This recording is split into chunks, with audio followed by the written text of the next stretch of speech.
할렐루야. 우리 좌우에 계시는 우리 성도님들과 함께 인사하면 좋겠습니다. 대단하십니다. 이렇게 인사하겠습니다. 왜 대단할까요, 여러분? 눈치도 빠르셔라. 네, 오늘 어버이 주일이죠. 어버이날이죠. 어버이 주일이 아니고 모든 위대하신 우리 어머니들 그리고 존경하는 아버지들, 자녀들을 대신해서 경의와 존경의 마음을 담아 감사의 인사를 드립니다. 감사합니다. 네. 우리 성도님들의 가정이 또 우리 자녀들의 삶이 하나님이 주시는 은총과 축복 안에서 늘 평화롭고 또 화목하기를 소원합니다. 오늘 이제 말씀 나누면서 또한 우리가 함께 은혜 누리는 시간 되기를 원하는데요. 오늘 야곱의 이야기를 조금 나누어 보려고 합니다. 야곱은 아버지 이삭을 속이고 형 에서에게 돌아가야 했을 축복을 가로챘습니다. 사실은 원래 야곱이 받아야 할 축복이 맞긴 합니다. 하나님이 정하신 것이 그것이죠. 어쨌든 속이고 강탈하는 비열한 방법을 사용하면서 어떻게 되죠? 이제 갈등을 피할 수 없는 상황이 되었습니다. 형 에서는 분노했고 이제 복수의 칼을 갈며 아버지 이삭이 눈 감는 날만을 기다렸습니다. 아버지가 눈을 감으면 어떻게 하겠다는 거죠? 내가 저 동생을 죽여야겠다. 살인의 충동을 그가 느끼고 있습니다. 이 에서의 마음을 먼저 알아챈 건 어머니 리브가였습니다. 27장 41절에서 44절에 보면 그의 아버지가 야곱에게 축복한 그 축복으로 말미암아 에서가 야곱을 미워하여 심중에 이르기를 아버지를 곡할 때가 가까웠은즉 내가 내 아우 야곱을 죽이리라 하였더니 맏아들 에서의 이 말이 리브가에게 들림에 이에 사람을 보내어 작은 아들 야곱을 불러 그에게 이르되 내 형 에서가 너를 죽여 그 한을 풀려 하니 내 아들아 내 말을 따라 일어나 하란으로 가서 내 오라버니 라반에게로 피신하여 내 형의 노가 풀리기까지 몇 날 동안 그와 함께 거주하라. 야곱의 속임과 거짓말을 부추긴 사람이 사실 리브가입니다. 그래도 이제 아들을 잃을 수는 없기 때문에 그를 삼촌 라반의 집에 보내기로 마음먹었고 신속하게 이것을 실행했습니다. 처음에는 며칠 가 있으면 형의 화가 누그러지면 내가 사람을 보낼게 그랬거든요. 근데 어떻게 됐죠? 이후 성경에 보면 이 리브가가 야곱을 다시 만났다는 장면이 없습니다. 사랑했고 아주 아꼈던 아들 야곱을 그는 생전에 다시 보지 못했다는 말입니다. 거짓과 속임, 죄의 결과는 늘 이런 비참한 것들을 낳는 것이죠. 야곱은 그야말로 등 떠밀리듯이 이제 서둘러 도망치는 신세가 되었고 그렇게 광야로 내몰려야 했습니다. 여러분들도 잘 아시겠지만 이제 평생 살아온 터전을 떠난다는 것, 그건 결코 쉬운 일이 아닙니다. 좋기만 한 일도 아니죠. 집이나 고향은 단순히 거주하는 공간적 개념과 목적 외에도 우리의 추억과 또 기억들, 경험들이 스며들어가기 마련입니다. 그래서 집은 때때로 완전히 우리의 삶과 결합되는 부분들이 있죠. 그래서 그런 터전을 떠나게 된다는 것은 때로 우리의 일부가 뜯겨져 나가는 것과 같은 아픔을 주기도 합니다. 저는 어렸을 때 아버지가 사업을 하셨기 때문에 그 사업으로 인해서 여러 번 이사를 다녀야 했고 제 누나보다는 많지 않지만 전학도 몇 번 다녀야 했습니다. 이미 사귀고 있던 친구들과 이별을 해야 하는 아픔, 물론 잠시 지나면 다 잊어버리는 아픔이지만 또 새로운 환경에 적응해야 하는 불편함들, 이런 것들이 참 좋지 않은 기억으로 제 안에 남아 있습니다. 너무 어색하고 불편하고 또 어려웠던 마음들이 그 어린 시절에 기억에 남아 있습니다. 모든 떠남에는요 이런 찢어짐의 아픔들이 동반되는 것 같아요. 특별히 부부가 갈라설 때, 요즘 우리 한국 사회에도 이 이혼율이 점점 높아져서 문제 아닙니까? 성경에는 부부를 한 몸을 이루는 연합으로 설명하죠. 이것은 어떤 의미냐면 마치 창호지를 우리가 풀로 붙이는 것과 같은 의미입니다. 여러분, 붙이는 건 굉장히 쉽죠. 그런데 떼는 건 어떻습니까? 어렵습니다. 이것이 다시 떼기가 여간 어려운 게 아니죠. 이건 떼려고 하면 어떻게 됩니까? 잘 떼어지지 않기 때문에 서로 찢겨져 나가는 모습이 되는 거예요. 찢기기는 해도 분리되기가 어려운 것입니다. 그게 부부 사이죠. 또 5년, 10년 오랜 시간 몸담았고 또 섬겨왔던, 마음을 쏟았던 교회를 떠나게 되는 경험을 하는 성도들도 있습니다. 교회에 분란이 일어나고 목회자와 다투기도 하고 상처를 받기도 하고, 그러는 동안 나의 모든 신앙과 그 여정을 함께했던 내 교회, 또 우리 교우들을 떠나야 하는 이런 뜯겨짐의 아픔을 경험할 때도 있습니다. 야곱은 이제 태어나서 그동안 자랐던, 어린 시절부터 청년이 되기까지 그가 자랐던 집을 떠나게 되었습니다. 모든 추억과 경험, 기억이 고스란히 담긴 공간으로부터 자신이 가장 안락함을 느끼고 또 그렇게 사랑했던 어머니의 품으로부터 떠나야 하는 상황에 놓이게 됐습니다. 모든 것은 속임과 거짓의 결과였습니다. 그런데 지금 야곱의 경우에 어디로 가야 합니까? 최종 목적지는 외삼촌 라반의 집이지만 무엇을 지나가야 되죠? 삼촌의 집에 가려면 광야를 지금 지나가야 하는 것도 문제입니다. 형 에서야 평소에 들에서 사는 것이 익숙하고 노숙하는 게 너무 익숙한 사람이지만 야곱은 그런 사람이 아니죠. 여러분 혹시 그 베어 그릴스라는 사람 아십니까? 베어 그릴스 모르시는 것 같은데, 내셔널 지오그래피 채널에 보면요, 인간 대 자연이라고 하는 프로그램이 있습니다. 제가 굉장히 좋아하는 프로그램인데, 이게 어떤 프로그램이냐면 인간이 살기 가장 척박한 환경, 생존하기 어려운 환경에서 만약에 그가 표류하거나 홀로 떨어졌을 때 어떻게 살아남을 수 있을까에 대해서 알려주는 프로그램입니다. 그래서 이 베어 그릴스라는 사람은 군 특수부대 출신으로 생존 전문가거든요. 그래서 막 사막에도 가고 알래스카에도 가고 저 북극에도 가고 또 뭐 아마존 정글에도 막 들어가서 어떻게 살아남아야 하는지를 알려줍니다. 물은 어떻게 찾고 어디 가서 먹을 것을 얻을 수 있고 이렇게 하면 햇빛을 피할 수 있고 막 이런 정보들을 알려주죠.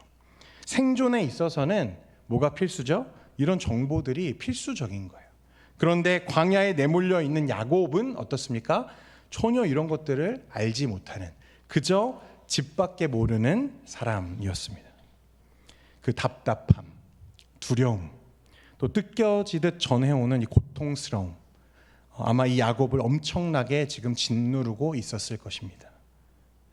그래서 10절 말씀에 우리가 오늘 본문을 읽었는데 그 시작을 이렇게 얘기하죠. 야곱이 브엘세바에서 떠나 어디로 향하여 가더니 하란으로 향하여 가더니. 오늘 말씀은 좀 비장해 보이지 않습니까? 뭔가 어둡고 조금 무거운 것 같고, 저만 그렇게 생각하는 것 같습니다. 그래서 오늘 말씀이 시작하는 분위기가 굉장히 좀 어두침침하죠. 그런데 여러분, 성경의 아주 흔한 전개 중 하나가 무엇이냐면 이렇게 어둡고 가장 힘들고 고통스러운 순간과 그런 낮아짐과 무너짐의 순간이 가장 역설적이게도 크신 하나님을 가장 극적으로 만나는 시간과 장소가 된다는 것입니다. 오늘 말씀도 마찬가지죠. 야곱은 이제 아브라함과 그 아버지 이삭이 하나님께 약속으로 받은 이 브엘세바, 하나님의 땅을 떠나서 하란이라고 하는 그 아버지의 처갓집이 위치해 있는 곳으로 가려고 합니다. 광야를 지나가는 중이죠. 걷고 또 걷는 중에 그 어딘가에서, 그 광야 한 중간에서 날이 저물었고 노숙을 하게 됩니다. 그 어떤 마을이나 문명의 도움을 받지 못하는 상황에서 기댈 곳이 있습니까? 전혀 없습니다. 기댈 곳이라고는 그를 비추고 있는 달빛과 별빛 정도가 전부인 그런 어두운 광야에서 낯설고 음습하고 두려움이 짙게 내리깔리는 그런 순간을 야곱은 지금 걷고 있습니다. 여러분, 이런 자연에서의 밤은 정말 칠흑같이 어두운 것 다들 아시죠? 저희가 도시에 살다 보니까 사실 어두운 줄 모르고 사는데, 시골에서 그런 경험들 많이 있으실 겁니다. 아무런 빛이 비추지 않는, 정말 내 손조차도 보이지 않는 그 칠흑 같은 어두움이 지금 야곱을 삼키고 있는 거예요. 얼마나 무서웠을까요? 저도 어두운 걸 되게 싫어하는데 야곱이 참 무서웠을 것 같아요. 평소에 소심하고 어머니의 그 품을 늘 안락하게 누려왔던 야곱에게 그날 밤은 잊을 수 없는 순간이었을 겁니다. 그래서 11절 말씀에 보면 우리 같이 한번 읽겠습니다. 11절 시작. 한 곳에 이르러는 해가 진지라 거기 유숙하려고. 참 처량한 모습입니다. 이제 어두움이 깔렸고 더 이상 갈 수 없어서 그곳에서 유숙하려고 무엇을 가져다가 베개로 삼았습니까? 돌을 가져다가 베개를 삼았습니다. 야곱이 돌을 베고 잤다고 하는데 여러분, 이 돌은 잠을 편하게 자려고 준비한 그런 용도가 아니었을 겁니다. 여러분 생각해 보세요. 편하게 자려면 옷이나 이런 부드러운 것들을 돌돌 말아서 베고 자는 게 맞지 왜 돌을 베고 자겠습니까? 그러면 이 돌은, 이 딱딱한 돌은 어떤 용도일까요? 네, 호신용인 거죠. 호신용. 자다가 혹 들짐승이나 강도가 다가오면 그대로 그걸 들어서 어떻게 하겠다는 거예요? 네, 치겠다는 거죠. 그러니까 두려움에 사로잡혀 있는 야곱의 모습을 지금 이렇게 묘사하고 있는 것입니다. 그런데 잠결에 그가 잠을 자다가 평생 잊을 수 없는 야곱의 인생을 송두리째 바꾸는 꿈을 꾸게 되죠. 이게 오늘 저와 여러분들에게 전달되어야 할 가장 중요한 모먼트입니다. 12절 말씀 같이 보겠습니다. 시작.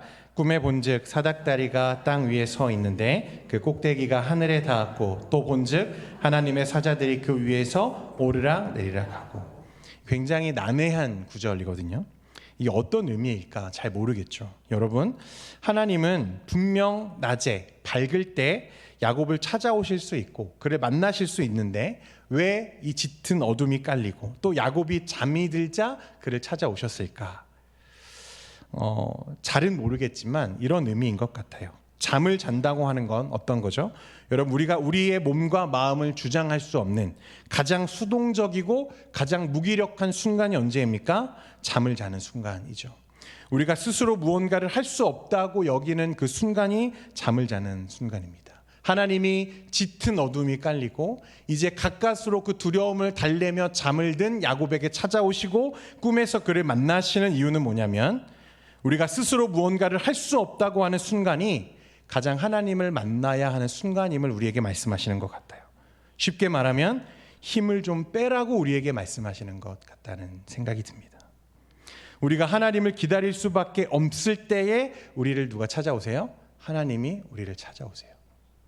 여러분, 만약에 하나님의 음성과 하나님의 주도하시는 간섭, 이 섭리를 여러분들의 삶에서 지금 느끼지 못하고 계시다면 그건 아마도 여러분 손에 아직 붙잡고 있는 것이 많아서일지도 모릅니다. 여러분, 지난 한 주를 우리가 돌아볼 때 우리가 얼마나 열심히 살았습니까? 그렇죠? 그런데 왜 열심히 살았습니까? 생각해 보면 놓치지 않기 위해서 열심히 살았습니다. 우리가 붙잡은 것 혹은 붙잡아야 할 것을 놓치거나 미끄러지지 않기 위해서 우리가 얼마나 치열하게 하루하루를 지금 살아가고 있는지 모릅니다. 너무 꽉 붙잡고 있는 거죠. 그런데 그렇게 무언가를 가득 쥐고 있는 순간에는 하나님이 내미시는 은혜의 손길을 붙잡을 길이 없는 거죠. 그러니까 하나님이 꿈 가운데 잠든 야곱을 찾아오신 이유는 그 손에서 힘을 좀 빼라고 말씀하시는 것과 같습니다. 나를 가장 안전하게 품고 있던 어머니의 품을 떠났습니다. 그리고 가장 위험하고 가장 외로운 광야로 내몰렸습니다. 인생의 가장 밑바닥, 가장 처량하고 두려움이 짙게 내리깔린, 정말 언제든 일어나서 손에 든 돌베개로 나를 해하려는 그 무엇과 싸워야 할지 모르는 그런 현실 속에서 달빛과 별빛에 의지하고 잠을 청한 이 야곱을 하나님이 찾아오십니다. 그리고 그 낮은 자리에서 눈을 감은 채 하나님의 음성을 듣고 하나님이 보여주시는 꿈을 꿉니다.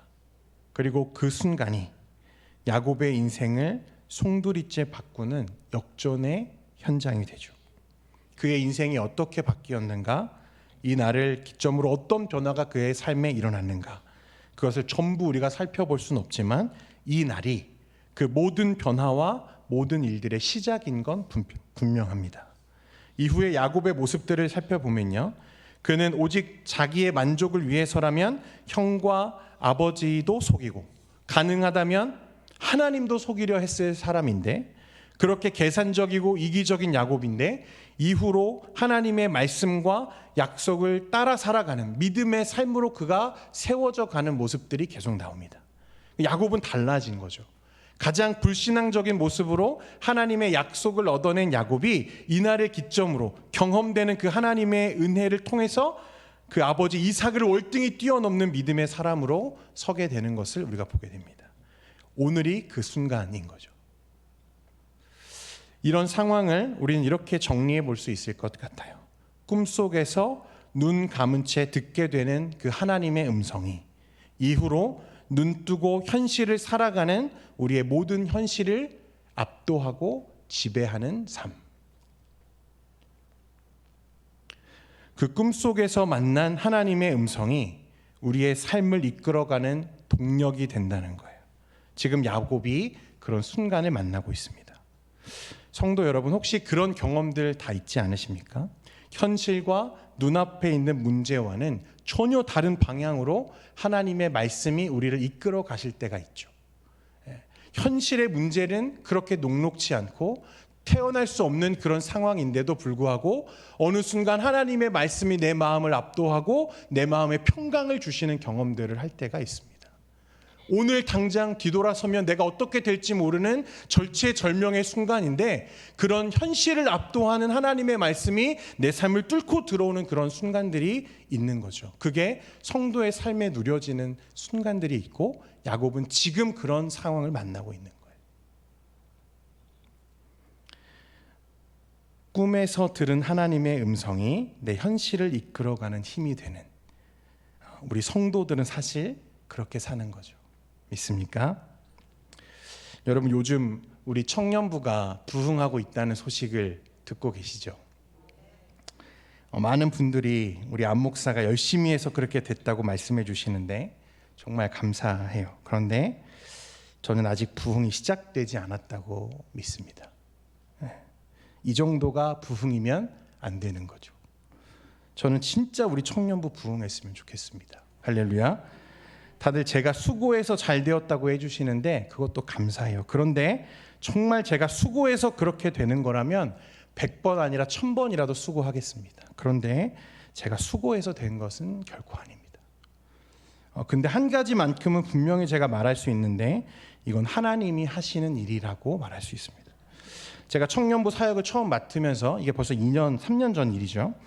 사실 조금 흥분했던 것 같아요. 좀 기대감에 부풀어가지고 어떻게 해보려고, 또 사실 어떻게 해야 될지도 모르고 잘 준비되어 있지도 않아가지고 막 끌어오르는 혈기와 열정만 가지고 막 덤벼들 때가 있었습니다. 하나님, 제가 어떻게 하면 됩니까? 무슨 일을 할까요? 제가 그래서 어떻게 하면 이 청년부 공동체가 또 회복되고 살아날 수 있습니까? 날마다 또 무엇을 고칠까? 무엇을 해볼까? 제가 그렇게 열정적으로 막 달려들었습니다. 그래서 우리 임원들 그때 참 많이 제가 괴롭혔거든요. 그런데 그렇게 열심히 하는데, 정말 수고하는데 그 안에서 어떤 변화의 조짐도 보이지 않는 거예요.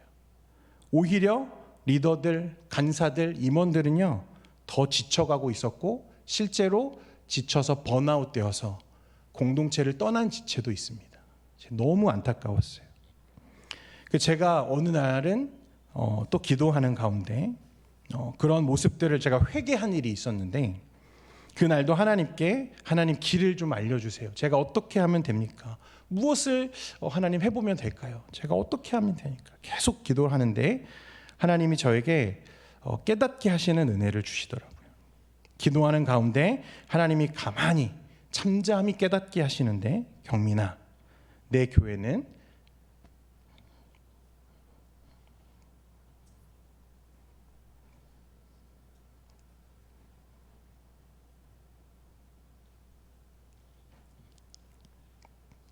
내가 세울게.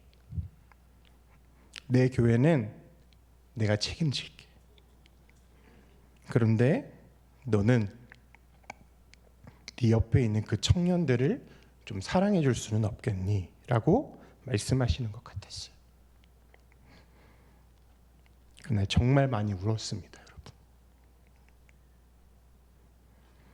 그날 들은 음성이 이후 제 모든 사역과 행동을 주도하고 이끌어 갔어요. 꿈 같은 이야기죠. 그런데 그날 이후로 해야 할 일이 아니라 뭐가 보이기 시작했냐면 청년들이 이제 보이기 시작했습니다. 사랑하기 시작하고 사랑하니까 비로소 하나님의 마음이 보이기 시작했습니다. 내가 해야 할 일이 아니라 내가 사랑할 한 영혼이 보이기 시작하는 걸 제가 경험했습니다.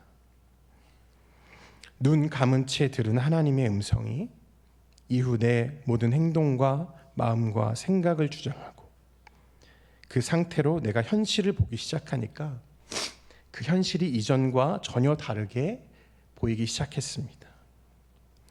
눈 감은 상태에서 꿈속에서 들은 말씀이, 기도 중에 들은 그 음성이 이후에 모든 삶을 실제로 끌어가는 그 말씀이 현실이 되는 과정이 우리 그리스도인들의 삶입니다. 이게 위대한 거죠.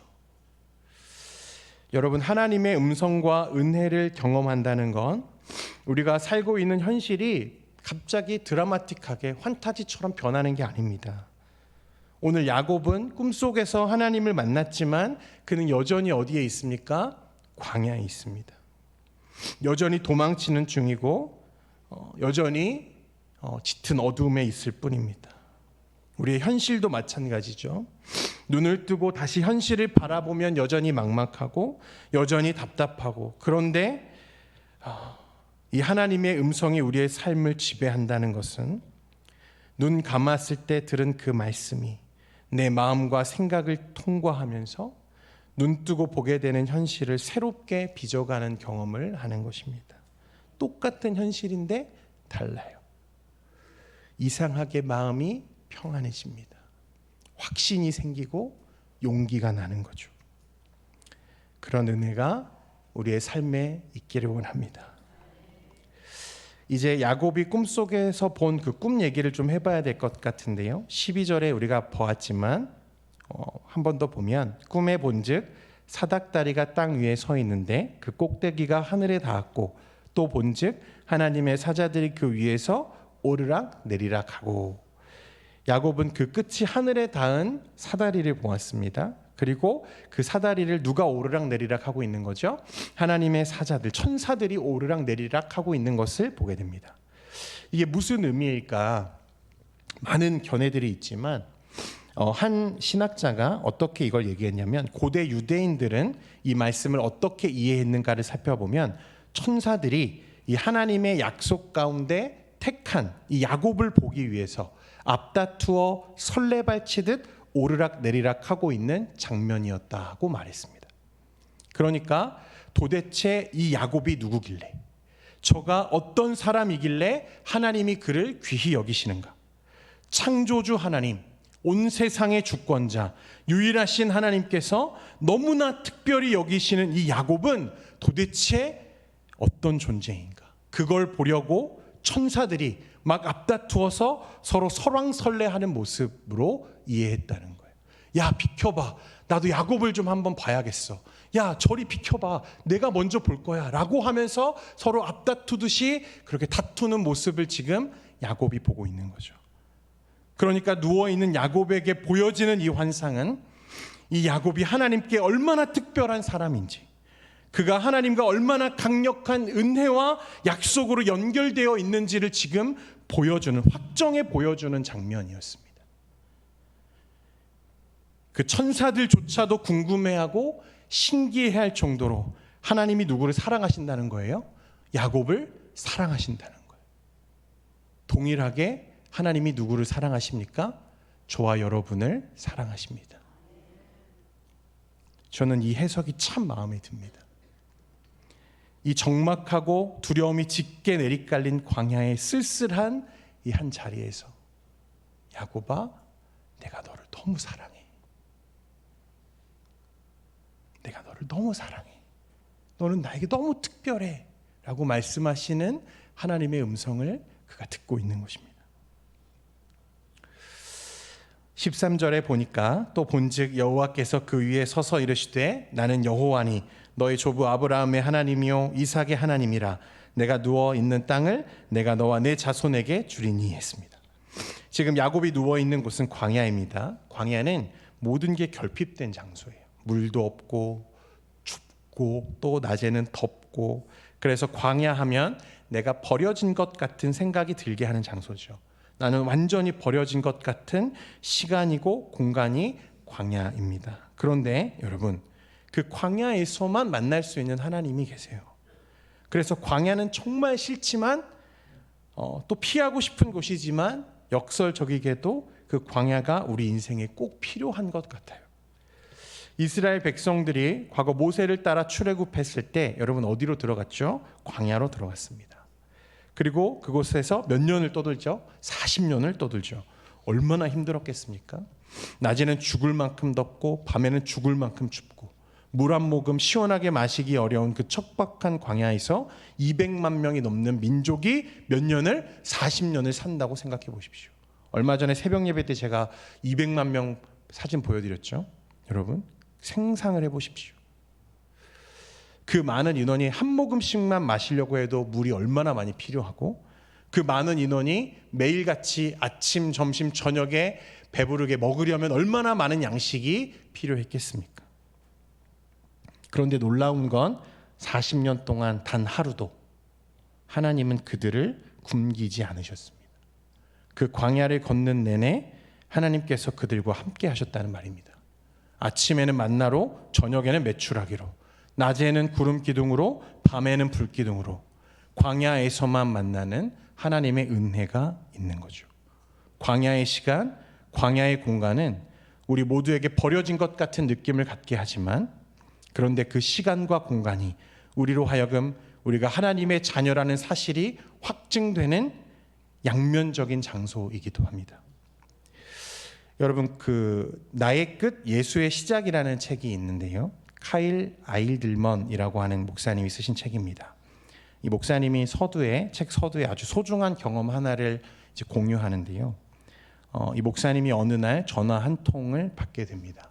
이 브라이언이라고 하는 한 형제였는데, 그는 몇 주 전에 자신에게 일어난 말할 수 없는 끔찍한 사고에 대해서 말하기 시작했습니다.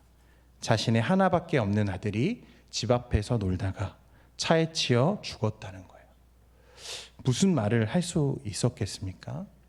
그런데 거기까지라면 충분히 일어날 만한 일인데 끝이 아니었어요. 아이를 친 차가 누구의 차입니까? 자기 차라는 거예요. 후진하다가 아이를 보지 못하고 18개월 된 아이를 치었습니다. 목사님은 무슨 말도 할 수 없어서 긴 침묵이 흐르는 중이었어요. 자식을 먼저 떠나보낸 부모의 심정도 헤아리기가 어려운데, 그 자신이 이 사고의 가해자라는 사실에 아무런 말도 할 수 없었습니다. 목사님이 통화를 마무리하고 전화를 끊으려고 하는데, 뭔가 이 사람이 아직 뭔가 하고 싶은 말이 남아있는 것 같은 느낌을 받았대요. 그래서 신뢰가 될지 모르지만, 형제님 혹시 저에게 하고 싶은 말이 남아있으십니까? 라고 물었습니다. 그랬더니 이 상황과 너무 어울리지 않는 것 같은, 그런데 우리는 100% 이해할 수 있는 한마디를 하는 거예요. 그는 예수님을 새롭게 그 순간 발견했다고 말했습니다. 목사님이 알기로 아주 가끔씩 의무감에 교회에 참석하던 형제였는데, 이 일이 일어난 직후에 아주 고통스럽고 절박한 심정으로 하나님의 품으로 달려갔다고 고백합니다. 그리고 그는 이렇게 말하는 거예요. 모든 걸 잃은 것 같은 그 순간에 난생 처음으로 예수님의 실제를 만났습니다. 목사님, 이게 무슨 말인지 아시나요? 제가 이상한 건가요? 라고 물었습니다. 그런데 카일 목사님은 완전히 이해할 수 있었다고 말하고 있죠. 이 목사님이요, 이날의 경험이 오랫동안 마음에 남아서 그날의 기억을 더듬으면서 SNS에 글을 하나 올렸습니다. 당신은 언제 주님을 만났습니까? 당신은 언제 주님의 실제를 믿게 되었습니까? 그 목사님의 글 밑으로 수많은 댓글들과 태그들이 막 달리는데요, 이런 댓글들이 계속 달리는 거예요. 제가 읽어드리겠습니다. 더는 어찌할 도리가 없었을 때, 내 힘으로 문제를 해결할 수 없다는 사실을 인정해야만 했을 때, 내가 얼마나 약한 존재인지를 절실히 깨달았을 때, 아무데도 기댈 곳이 없을 때, 말기암으로 몇 개월밖에 살지 못한다는 청천벽력 같은 통보를 받았을 때, 남편이 다른 여자와 바람이 나서 집을 나갔을 때, 아버지의 총을 손에 쥐고 방아쇠를 당기기 전에 마지막으로 기도드렸을 때, 중독을 이겨낼 수 있다는 자신감을 완전히 상실했을 때, 이혼 서류가 날아왔을 때, 30년 동안 청춘 바쳐서 일했던 직장에서 아무 대책도 없이 쫓겨났을 때, 남편이 자동차 사고로 세상을 떠났을 때, 이 외에도 수많은 이야기들이 댓글로 달렸어요. 나의 삶에서 가장 깊은 은혜의 흔적들, 하나님이 나를 선택하셨고 나를 자녀 삼으셨고 나를 쓰기를 기뻐하신다고 하는 그 사실을 우리가 확신하게 되는 그 순간의 현실은, 내가 사실 가장 혹독한 광야의 시간을 지나는 중이었습니다 라고 고백하는 사람이 이렇게 많은 거죠. 여러분들도 그렇지 않습니까? 우리 모두에게는 이 광야가 있고, 이 광야에서 하나님을 만나며 이 광야에서 우리 이후의 모든 삶을 새롭게 할 하나님의 음성을 만나게 되는 것입니다. 아직 그 은혜를 모르는 분들이 계시다면 그런 하나님을 만나기를 바랍니다. 혹 그 광야를 지나간 분들이 계시다면 그때 들렸던 그 하나님의 음성이 이후 여러분들의 삶을 계속해서 이끌어갈 수 있도록 여러분 그 말씀을 붙잡는 우리가 되기를 원합니다. 하나님이 나를 버리신 건가? 착각이 들 그 어떤 혹독한 그 순간에 여러분 이 말씀이 우리에게 위로가 되기를 원하는데, 15절 말씀 우리 같이 한번 읽겠습니다. 같이 읽겠습니다. 시작. 내가 너와 함께 있어 내가 어디로 가든지 너를 지키며 너를 이끌어 이 땅으로 돌아오게 할지라. 내가 내게 허락한 것을 다 이루기까지 너를 떠나지 아니하리라 하신지라. 할렐루야.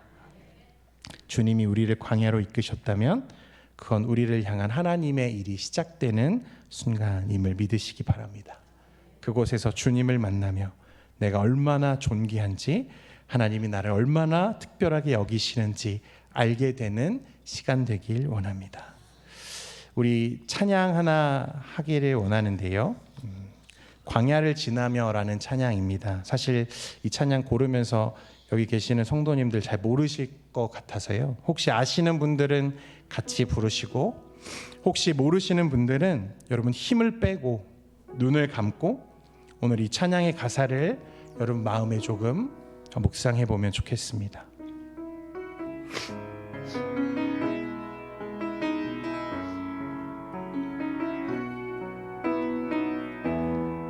왜 나를 깊은 어둠 속에, 왜 나를 깊은 어둠 속에 홀로 두시는지, 어두운 밤은 왜 그리 길었는지, 나를 고독하게 나를 낮아지게 세상 어디도 기댈 곳이 없게 하셨네.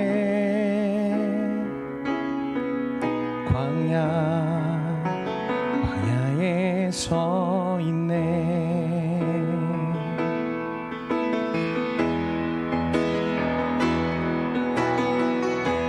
주님만 내 도움이 되시고 주님만 내 빛이 되시는, 주님만 내 친구 되시는 광야. 주님 손 놓고는 단 하루도 살 수 없는 곳, 광야에 서 있네. 우리 한 번 더 찬양합니다. 왜 나를 깊은 어둠 속에, 왜 나를 깊은 어둠 속에 홀로 두시는지, 어두운 밤은 왜 그리 길었는지 나를 고독하게 나를 낮아지게 세상 어디도 기댈 곳이 없게 하셨네. 광야에 서 있네. 그러나 그곳에 주님이 계십니다. 주님만 내 도움이 되시고 주님만 내 도움이 되시고 주님만 내 빛이 되시는 주님만 내 친구 되시는 광야. 주님 손 놓고는 단 하루도 살 수 없는 곳 광야.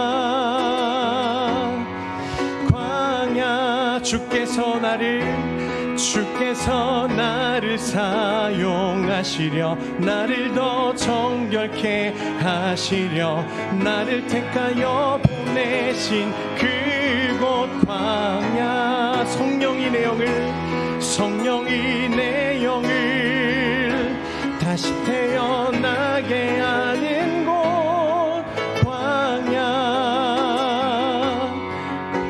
광야에 서 있네.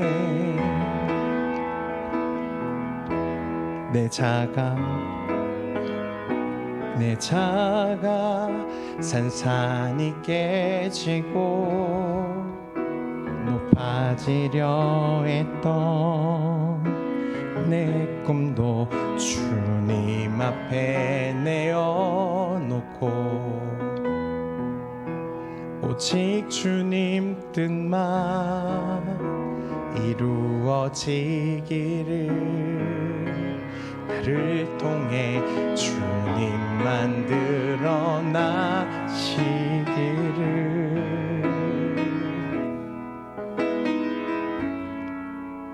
광야를 지나며 성도 여러분, 이 시간 우리 함께 잠깐 기도하기 원합니다. 여러분 분명히 그런 시간들이 있으셨을 거예요. 하나님의 은혜 없이는 살아갈 수 없는 순간들, 하나님의 은혜 없이는 숨 쉴 수 없었던 그 순간들, 나를 붙잡으신 그 하나님의 은혜가 있었을 겁니다. 주님, 오늘도 그 은혜가 나에게 필요합니다.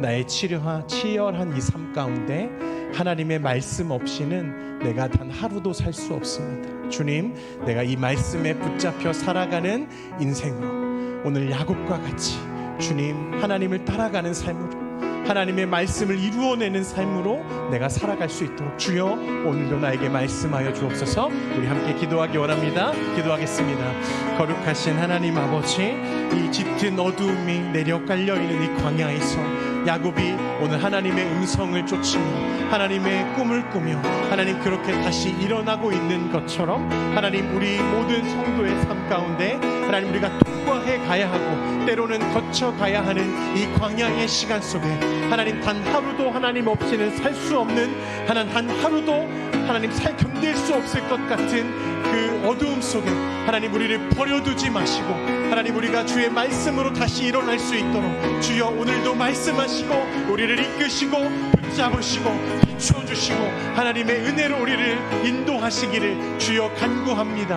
하나님의 말씀이 내 삶을 이끌어가는 하나님의 음성이 내 현실의 모든 문제들을 압도해가는 하나님 그런 삶으로 영광스러운 삶으로 하나님의 존귀한 삶으로 위대한 하나님 신앙의 삶으로 하나님 우리를 이끌어 주옵소서. 주님의 은혜를 간구하는 우리 모든 성도들 가운데 하나님의 은혜를 가득 부어 주옵소서.